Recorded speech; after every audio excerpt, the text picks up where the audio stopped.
ఇన్ని సమస్యలు ఉన్నప్పటికీను అధికారంలోకి కాంగ్రెస్ ఉన్నా, దాదాపు కాంగ్రెస్ ఢీకొనే విధంగా బీఆర్ఎస్ సర్పంచ్ సీట్లొచ్చాయి.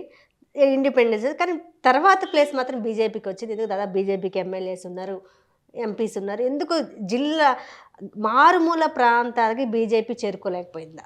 అంతర్గత కలహాలతోనే ఉన్న బీజేపీ పార్టీ సతమతమవుతుంది. అంతర్గత కలహాలతో సతమవుతుంది అవుతుంది తప్ప రేపు మాకు సర్పంచ్ గెలవాలి, మాకు జెడ్పీటీసీ గెలవాలి, మాకు ఎంపీటీసీ గెలవాలని లేదు. రేపు మాకు ప్రభుత్వం అవుతుంది, ప్రభుత్వంలో మేము పాతోళం కావాలి, తప్పనిసరి. మా సంతోష్ గారు కూడా ఆల్ ఇండియా అఖిల భారత ఆల్ ఇండియాలో ప్రధాన కార్యదర్శి సంతోష్ గారు కూడా మరి సోషల్ మీడియాలో అయితే వస్తుంది వార్తలు, మీరు ఉంటుండండి పోతే బోన్లీ అని. సంతోష్ గారు ఈ పార్టీకి కంకణబద్ధుడై ఈ పార్టీని పవర్కి తేవాలని బ్రహ్మచారి అంటే యావత్ భారతావనిలో ప్రభుత్వాలకు బీజేపీ ప్రభుత్వాన్ని దేవాలనేటువంటి ఆలోచన కలిగిన వ్యక్తి. మరి ఆయనే తెలంగాణలో మాత్రం అంటాడు.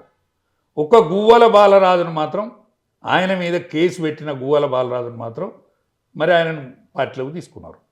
ఆయన తర్వాత అనేక మంది వస్తారని మా అధ్యక్షుల వారు కూడా చెప్పిండు. ఒక గువ్వల బాలరాజు తప్ప ఇప్పటి వరకే వాళ్ళు రాలేదు.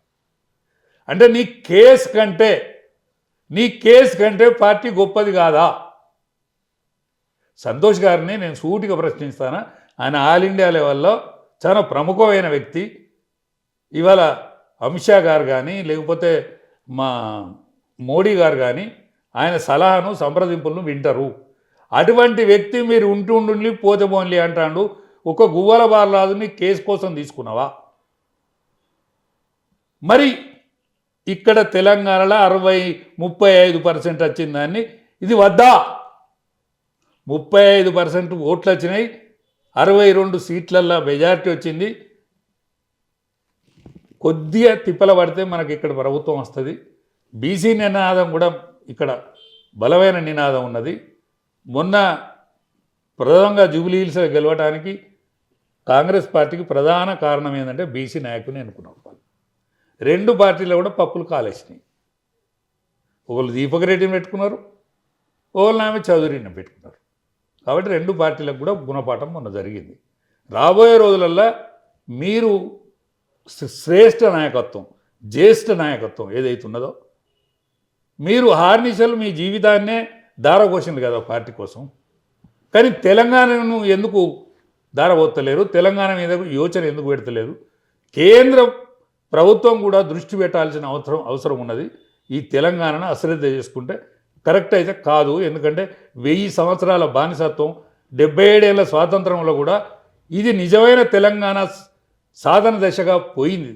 అంటే భౌతిక తెలంగాణ అయింది కానీ సామాజిక తెలంగాణ కాలేదు. కాబట్టి ఈ సామాజిక తెలంగాణ కోసం బీజేపీ నాయకత్వం నడుం కట్టుకోవాల్సిన అవసరం ఉన్నది. దేశం అంతటా కూడా బీజేపీ ప్రభంజనం వీసిన పశ్చిమ బెంగాల్ కూడా కైవసమైన తెలంగాణ కైవసం అయ్యేటట్లేదు.